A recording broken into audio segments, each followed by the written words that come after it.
Hello बच्चों। तो चलिए इस प्रश्न को पढ़ते हैं। संलग्न चित्र में प्रदर्शित परिपथ के लिए ज्ञात कीजिए धाराओं I1 व I2 के मान। तो यहाँ पे देखो हमें धाराओं I1 व I2 के मान ज्ञात करने। तो प्रश्न में आगे बढ़ने से पहले इस प्रश्न से संबंधित जो मुख्य अवधारणा है उसकी हम चर्चा कर लेते हैं। तो यहाँ पे देखो मुख्य अवधारणा क्या हो जाएगी। तो देखो व्हीट स्टोन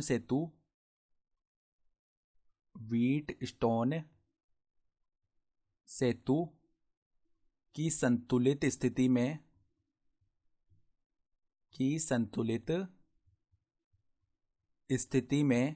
तो यहाँ पे मान लो इस प्रकार से हमारे पास कोई व्हीट स्टोन सेतु है।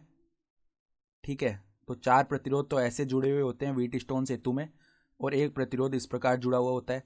मान लो ये ए बिंदु है, ये बी बिंदु है, और ये व्हीट स्टोन सेतु मान लो V वोल्ट के सेल से जुड़ा हुआ है। यहाँ पे R1 प्रतिरोध है, यहाँ पे R2 प्रतिरोध है, यहाँ पे R3 प्रतिरोध है, यहाँ पे R4 प्रतिरोध है, और बीच में R5 प्रतिरोध है।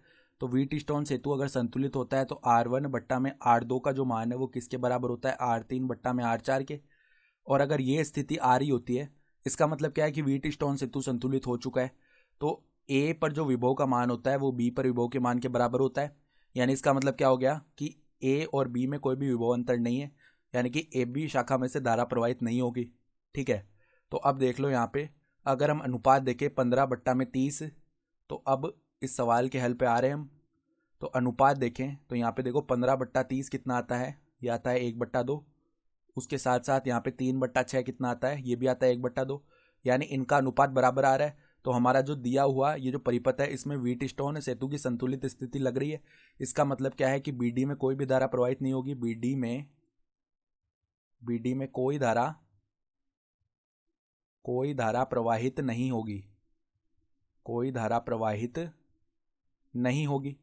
तो हम चाहें तो देखो यहाँ पर ये जो 10 ओम का प्रतिरोध है ना जो बीडी में लगा हुआ है, इसको हटा भी सकते हैं। ठीक है, तो अब इस परिपथ को वापस बना लेते हैं। मान लो यहाँ पर ये बिंदु ए है और ये रहा बिंदु हमारा सी।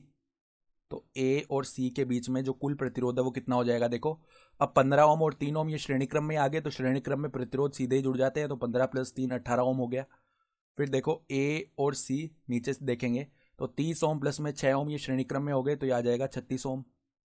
ठीक है, 36 ओम आ चुका है। और यहाँ पर देखो 6 वोल्ट की बैटरी जुड़ी हुई है, बैटरी नहीं है सेल है, माफ़ कीजिएगा। ठीक है, तो 6 वोल्ट का सेल हो गया और मान लो धारा निकल रही है हमारी आई। सही है, तो अब ये दोनों प्रतिरोध जो हैं समांतर क्रम में हैं। तो समांतर क्रम में जब प्रतिरोध होते हैं तो उनका जो तुल्य प्रतिरोध निकालते हैं वो कैसे निकालते हैं, दोनों का गुणा कर देते हैं, बट्टा में दोनों को जोड़ेंगे। तो 18 + 36 कितना हो गया, 54। तो 18 से 54 3 बार विभाजित होगा, 3 से 36 12 बार विभाजित हो जाएगा, यानी इनका तुल्य प्रतिरोध 12 ओम आ गया है। तो अब हम ओम का नियम लगाते हैं। ओम का नियम क्या कहता है, V बराबर में IR, यानी विभव 6 बराबर में धारा में पता नहीं है और तुल्य प्रतिरोध कितना आ गया 12। तो आई यानी कि धारा का मान कितना आएगा 6/12, यानी कि ये आ गया हमारे पास 0.5 एम्पियर। तो ये तो कुल धारा का मान आया इस परिपथ में। हमें तो I1 व I2 का मान निकालना है।